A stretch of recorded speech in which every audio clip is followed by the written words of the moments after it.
so we're making that available. Nice. So I have a question, and I know I'm new, but there's not a lot of time left in this year, and there's New Year's coming. Anyway, since 2015, I came to you in, I think, 2016 about concealed carriers on campus. And I don't know how many there are on campus, but I know during the shooting, I was.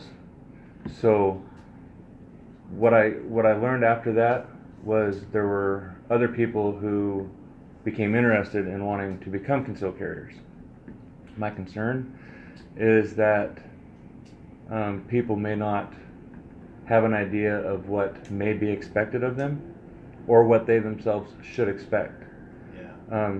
So I was wondering if there's any way to hold some sort of, and I don't want to use the word training, but I'm going to, but something to reach out to any student who's interested in doing that, so that they can be, so that they can understand what is expected of them if they so choose to conceal carry, what the school expects, what they should expect, and the main thing that I'm getting at is when I was here, I fully followed the Alice thing.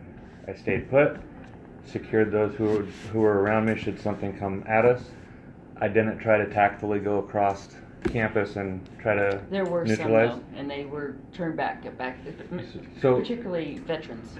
I was in that group. Yeah. So we were in the veterans room. Mm-hmm.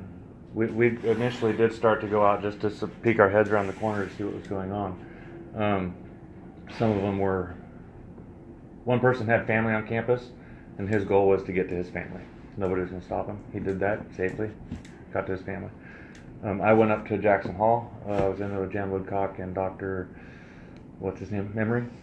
But anyways, what I'm hoping to do is be able to get a conversation started on campus through faculty, through administration, and with students, so that people understand that what's expected of them is to, regardless of their training or what training they think they might have, what's expected of them is to stay put. And I'm fearful that if something like that were to happen on campus again, that somebody may make the bad choice of trying to go confront them. So what I do one, we have a policy against carrying weapons, knives and guns. The Second Amendment supersedes our policy. Right.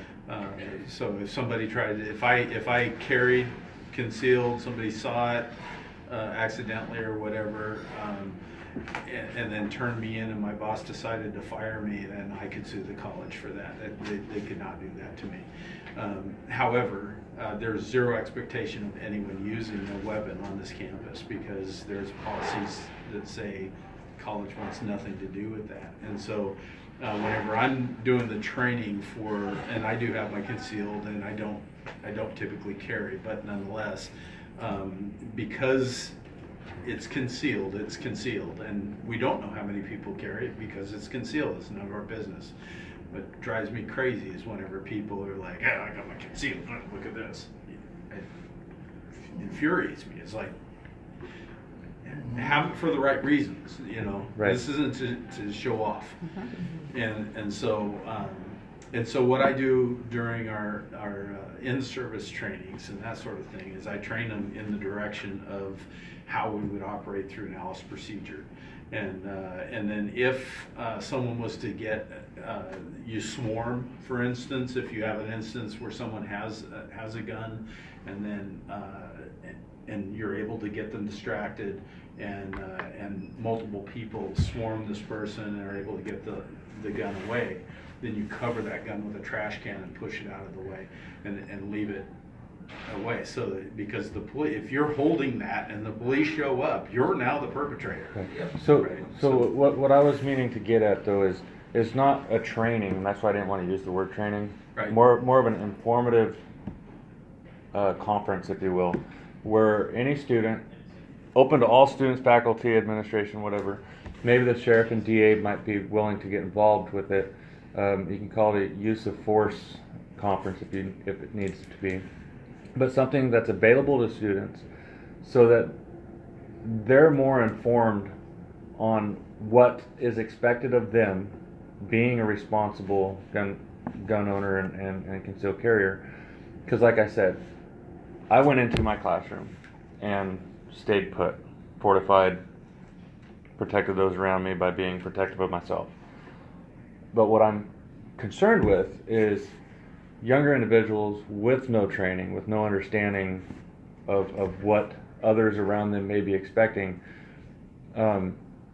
might need to be more informed on the idea of that type of behavior to stay put. Again, not trying to put the school in any form of liability, because I don't want training. That's not what I'm asking for. I'm wanting to make sure the discussion is happening. Thank you so much. That those who are interested in doing so, or those who are doing so right now, nobody's admitting they have a concealed carry. Nobody's admitting to anything, but the discussion is being facilitated maybe once a year, so that those students, teachers, anybody, even if they don't carry, who may be concerned, understand what should be expected of them should another event happen. Let's try this then, okay? Here's the direction I would go with what you're saying is, by doing what you're suggesting, the college is acknowledging that there's potential of students carrying on this campus. The college is not going to do that because that's a liability to them. Okay, I can just tell you that based on, we have a policy that says no, and then you have something going on that says yes, or at least implies that. So what I would look at is starting a club. And then you can do a club where maybe you guys get together on the weekends and do go out to the firing range. Maybe it's, I'm interested in your club because maybe I want to be the advisor of your club because I'm employed here and I could do that.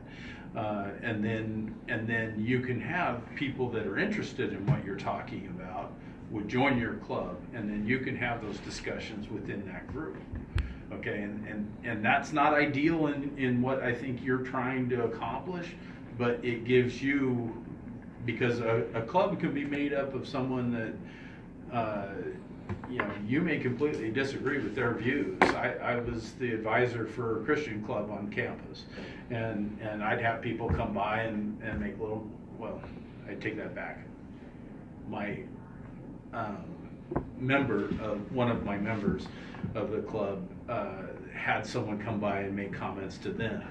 And I wasn't there, but nonetheless, there are situations people may not feel comfortable with that or whatever. But as a club member, you guys can do whatever you want to do. It's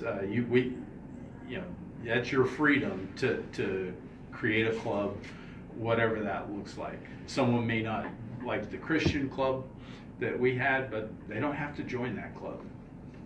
I may not like your idea of having concealed carry weapons or being a gun owner or whatever, and I don't have to join your club, but I might, because I might like that idea and want to be a member of that club. So I think I would go that direction if I was going to offer any advice on that. Maybe have a discussion with your veterans club, if I think you're part of that, right? Private club, like is what, it wouldn't be sanctioned by the No, it would be colleges, it could be sanctioned by the college, yeah. absolutely. There's all kinds of different things out there for clubs that.